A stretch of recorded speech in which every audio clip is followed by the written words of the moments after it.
There are 7 things that most people buy without even thinking that are quietly destroying their finances. I've worked with clients who are worth millions of dollars, and I saw firsthand that they weren't rich just because they earned a lot of money.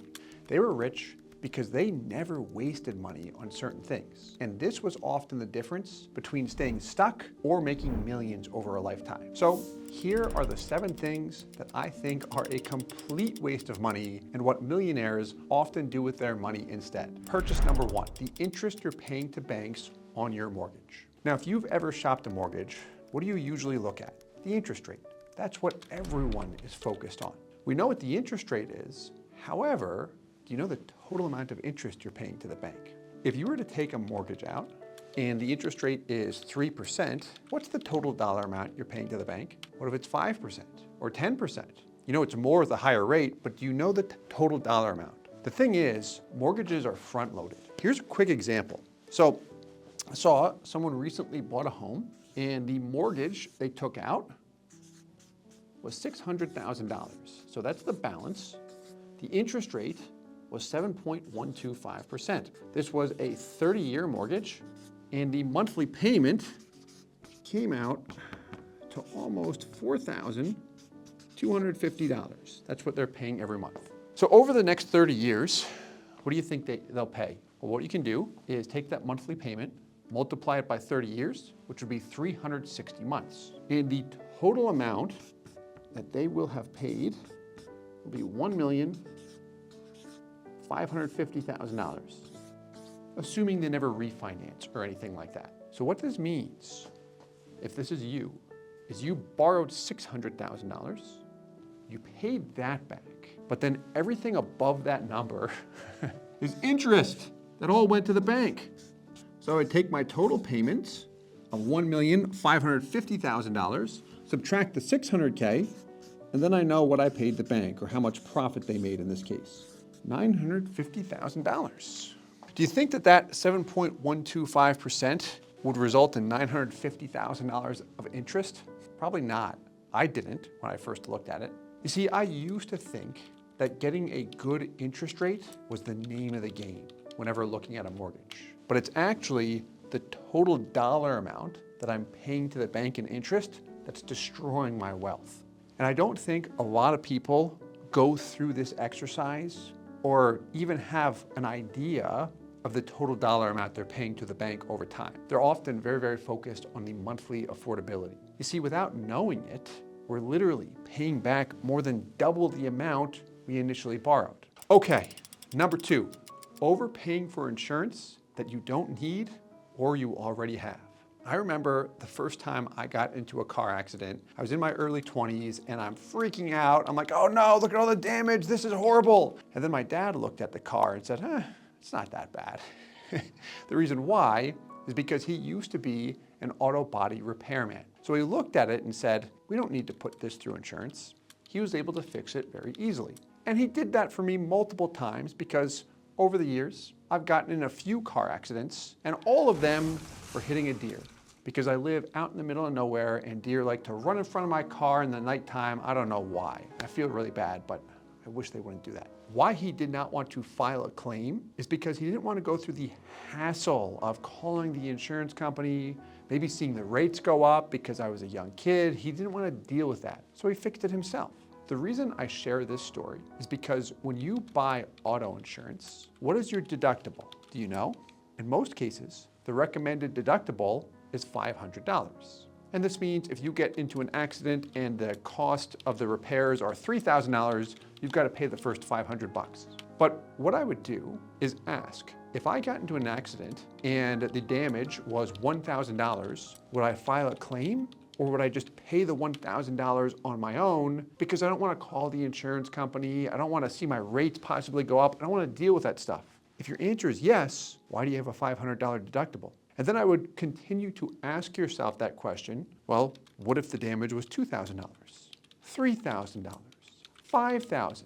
As it gets bigger and bigger, what is the number that would push you to call the insurance company and finally file a claim? Once you have that number, the next step I would take is to call the insurance company or your agent and ask, what will my premium be if I go with a higher deductible? Say it's $1,000, $2,000, or $5,000, whatever. And then see how much your premium drops. I've had clients who have done this over the years, and they've saved between 20 and 30% in some cases. And then what they did is take the difference, the money they were spending on auto insurance, now that's freed up, and they put that into savings. The reasons why is one, if they do get into an accident, they want to have the cash to be able to make the repair. And then two, they can also put that money to work. It's earning a return for them now too, which is pretty cool. Here's what I would do. With your auto insurance, I would look at your current deductible and see how much you're paying. Then I'd think about how many times you've gotten into a car accident and actually filed a claim. Then call your insurance company and ask for quotes with higher deductibles. All you're doing is checking the price. Then you can make a decision from there. Okay, purchase number 3 is something I was guilty of in my 20s. Financing expensive cars that you just can't afford. So when I was in my late 20s and things finally started to pick up, I was making more money, I had a Jaguar F-Type R Sport, supercharged, a Range Rover Sport, also supercharged, and I also got my wife a Range Rover. And I was driving around thinking I looked the part, I'm this businessman with these fancy cars, and I would justify these big ticket expenses by saying, I'm getting a big tax break on these vehicles. I just said that because other people told me that. I didn't really know what I was getting in terms of a tax break. Now, I might have gotten some tax breaks, but I could guarantee those tax breaks did not amount to the huge down payments and large monthly payments of $3,000 that I was spending on those cars every month. And when I think back to those days, often I'm like, what was I thinking? Trying to look the businessman part. My business is online. Like, come on, Steve, what are you thinking here? The trap with expensive cars is that you might think that you're investing in yourself, your business. Maybe you think that you do need to look the part when you meet with other business people, but it can absolutely just kill your wealth and you're losing out on a massive opportunity cost. Think about it this way. Pretend you're speaking to me when I'm in my late 20s. If I said, hey, I'm spending $3,000 per month on these cars. And you said, what if you put that into marketing? I got those cars back in 2015. Marketing was cheap back then. How much more business would that $3,000 per month have generated for me back then? What if I just saved it? $3,000 per month over 5 years is $180,000. Here's the advice I would give to my younger self and really anyone. Be honest about why you are getting this car. Is it because you really like it? Or are you just trying to impress people? Whether you're in debt or if you're trying to build wealth, I would get a car that's reliable and costs less money, and then you can put the rest of your money to work.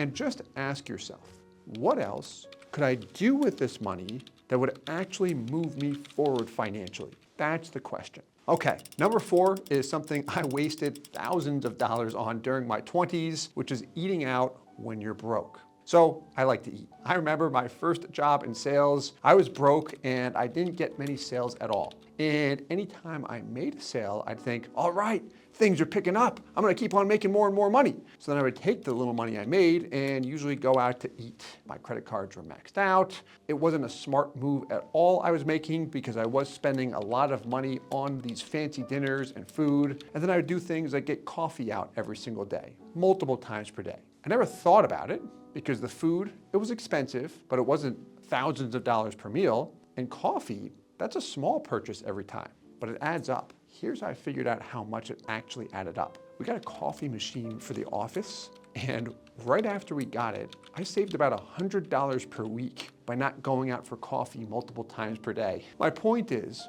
all of that spending on food, coffee, and other small things really added up quickly. You see, sometimes we think that grabbing food or coffee is convenient and it's really not a big deal, but it can be sometimes a really vicious cycle that just keeps people broke. What can happen is when you're broke, you eat out because it's convenient and it makes you feel good, you get a little lift up, but then you're more broke because you've spent the money, and then we stress eat. I don't know if that's the case, but you know my point. We just keep on spending, spending, spending. So here's what I would try to do. First, I would start with very, very simple changes. 1, can you make coffee at home or maybe at the office? 2, can you grab a granola bar for breakfast or can you pack a lunch? Maybe you still go out to eat, but it's on Fridays instead of Monday through Friday. Next, do you go out on weekends?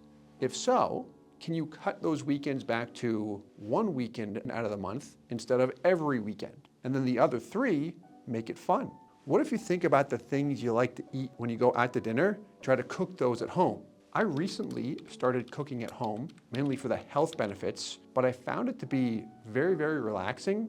And then by not taking in as much salt and sugar as I would if I go out to eat, I found myself having a lot more energy, and I also lost some weight, which is sweet. The point is, we just want to know how much money we're spending. If I'm spending $50 per day, every day on food, that's $350 a week. If I multiply that by 52 weeks over the course of a year, that's about $18,000. What if I can start by just cutting that in half? That's $9,000 you're now going to save, which you can use to pay off debt if you have it, or build an emergency fund. Now, just to be clear on this point, I think it's fine to eat out, and I also think it's fine to get coffee out. My wife and I have always done this, and we still do this. But if you're stuck financially, that's where I might look to make some adjustments until things are straightened out. Okay, purchase number 5, subscriptions you forgot you're paying for. I would hear advertisements about people who overpaid for subscriptions. I ignored them. I'm thinking, that's not me. Plus, anytime I ever tried to cancel a subscription in the past, it was a pain. You had to call the company, be transferred, you're on the phone for 15 minutes, then they try to sell you on why you should keep it. I'm like, I don't want to have to deal with all of that. But then one day, I remember seeing an ad for an app called Rocket Money, which identifies unused subscriptions. And it actually lets you cancel them straight through the app. So I tried it, and it was really, really easy. I saw this long list of all of these subscriptions that I was never using. So I'm like, I'm not using them, I'll cancel them. And I saved a lot of money. The reason I did it was because it was very, very convenient. The issue though with subscriptions, at least for me, was they're very, very small. So I'm not gonna think about it because it's not hurting me. But when there's a lot of them, they add up and they can just bleed you dry. Remember seeing a video about these rhinos in Africa? And what would happen is these giant ticks would latch onto them. One wouldn't do anything, but then there were bunches and bunches just latched onto them, and the rhino would get sick, it was very, very lethargic, and would just lay down. But then what was cool is these turtles would swim over to the rhinos, and they'd eat the ticks off of them. And then what happened is the rhino got better once the ticks were gone. So I'll think of those unused subscriptions as these blood-sucking ticks. They're gradually just draining all of your energy. Get rid of them. In my case, Rocket Money was the turtle, even though turtles are not rocket fast. The point is that we want to be aware of subscriptions that we're paying for, especially if we are not using them. You can use apps to help. You can also just look through a recent credit card or bank statement. It's very simple. Now, most people, I think, would be really, really surprised about how many ongoing expenses are going out the door that they have completely forgotten about. It starts by just looking. Okay, purchase number 6 is obvious, but it destroys more people financially than anything else on this list. Buying things you cannot afford with credit cards. How many times have you been out shopping, you see something you really like, and you put it on your credit card thinking, yeah, I can afford this. I'll just figure out how to pay for it later.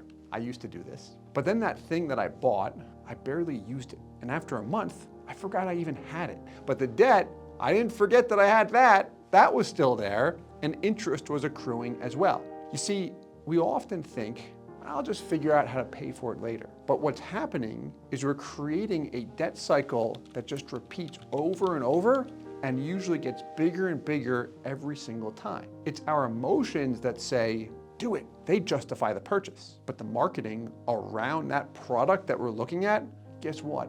That's designed to trigger your emotions. Companies are really, really good at marketing. Now, if you do this once in a while, that's okay. You'll be fine. I do think you should enjoy yourself. But the damage comes from making this a pattern. And if the pattern repeats itself and that spending exceeds what you're making or saving, that's when you suddenly find yourself in the hole with a big credit card debt, and that is stressful. So here's what I would do. If you're out shopping and you see something you want, ask yourself this question: do I really need this? Not want it, but do I really need it? Am I realistically going to use this, or is it just an impulse buy? You could also make it a game. Every time you're about to spend money on something that you know deep down will be a complete waste of money, well, save that money instead. And then at the end of the year, see how much you saved instead of spent. Every time I look at things and I want to buy them, but I know I shouldn't, I remember my mom's voice in my head telling me and my brothers, don't be a victim of marketing. She was right. Okay, lastly, cigarettes and daily vices you don't think twice about. Now, I've never smoked, but I have family members who have. And I know for some, quitting is not easy. I know that addiction is a real thing, and I've had friends and family members who have really struggled with addiction. But let's focus on the numbers. This might create some motivation to stop, and you might create some wealth too. If you look at cigarettes today, the average cost of a pack is $8. If you smoke a pack a day, that's $56 per week. Over a year, that comes out to just about $3,000. And over 10 years, that's $30,000. That's one example. The same thing can happen if I'm spending money on lottery tickets. Maybe it's coffee. I would say I am addicted to coffee. Or any small daily habit that does not feel like very much money in the moment, but when you add it up over time, it gets bigger and bigger. They're stealing thousands from you. Our habits and the companies that are making us indulge in these habits. They're not making us, but you know what I mean. Anyway, we lose the money that we spend, and we also lose the potential growth on what that money could have grown to if we would have saved it and invested it somewhere. And on top of that, if we're able to stop a bad habit, like smoking, for example, you're also investing in your health. So here's what I would do. One, I know most people cannot just quit a habit. Some people really struggle with this. I know some friends and family members who have smoked struggled to just go cold turkey. But could you gradually quit? Maybe you set a goal of 3 to 12 months, that you're going to gradually reduce the amount that you smoke, or whatever your habit is, over that period of time. And then what I would do is look at how much money you'll save. If you were smoking a pack a day, and you started by cutting that in half over the course of a year, you're gonna save $1,500. That alone would give me the motivation. Now you know these 7 purchases that I think are a complete waste of money and draining your wealth. But if you want to take this further and actually build wealth instead of just avoiding costly mistakes, I would check out this video here where I break down the best financial strategies by income.